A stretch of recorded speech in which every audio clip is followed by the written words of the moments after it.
Market cap के हिसाब से देश की सबसे बड़ी कंपनी रिलायंस इंडस्ट्रीज की एनुअल जनरल मीटिंग हुई, जिसमें रिलायंस के चेयरमैन मुकेश अंबानी ने जियो फाइबर और बोर्ड ऑफ डायरेक्टर को लेकर क्या बड़ी घोषणा की।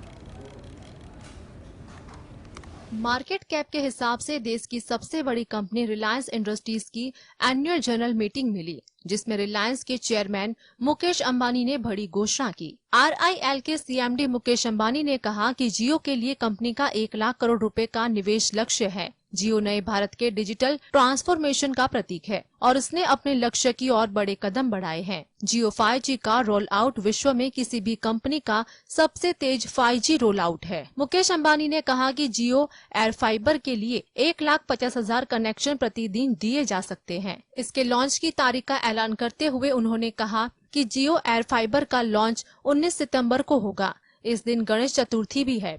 इसके साथ ही रिलायंस इंडस्ट्रीज के बोर्ड ऑफ डायरेक्टर्स में आकाश अंबानी, ईशा अंबानी और अनंत अंबानी शामिल हो गए हैं। मुकेश अंबानी ने AGM में इसका ऐलान किया। रिलायंस रिटेल की वैल्यू इस समय 8 लाख करोड़ रुपए हो चुकी है और कंपनी का कैपेक्स कैपेसिटी एक्सपेंशन किस तरह का होता है, इसको लेकर कंपनी ने काफी सारी साझेदारी की है और इस AGM में वैल्यू अनलॉकिंग को लेकर बड़े ऐलान की संभावना को लेकर इसके लिए निवेशक, शेयरधारक और बाजार इंडस्ट्री जगत का पूरा ध्यान होता है।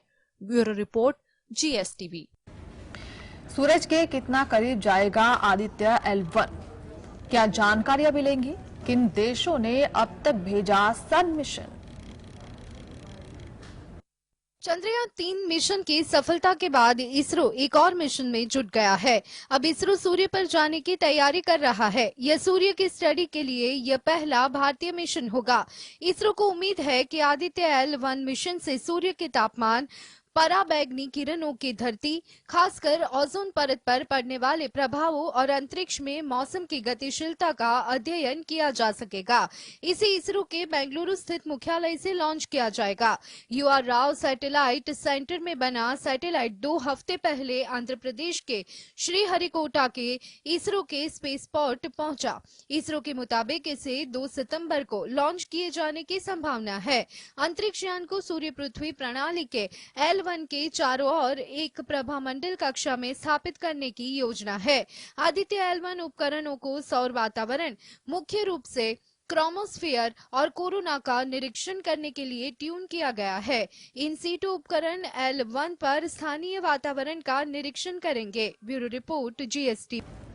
चंद्रयान 3 को लेकर चांद पर चल क्या रहा है? धरती से डबल तापमान, कभी -10 तो कभी 70 डिग्री तक हो जा रहा है तापमान। क्या है वजह? आइए जानते हैं।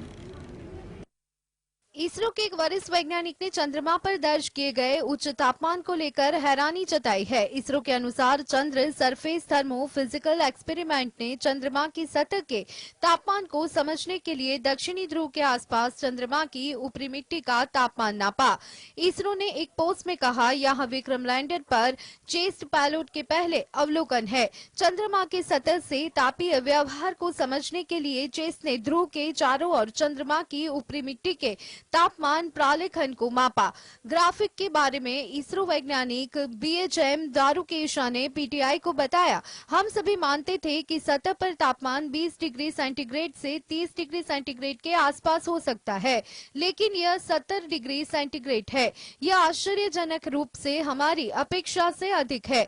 अंतरिक्ष एजेंसी ने कहा कि पैलोड में तापमान को नापने का एक यंत्र लगा है, जो सतह के नीचे 10 सेंटीमीटर की गहराई तक पहुंचने में सक्षम है। अभी तक तो चंद्रयान के लैंडर और रोवर अपने सोलर पैनल्स के जरिए पावर जनरेट कर रहे हैं, लेकिन सबसे कठिन समय तब आएगा जब 14 दिन बाद वहां रात होगी। इसलिए उसकी उम्र 14 दिन की बताई जा रही है। Bureau report, GS।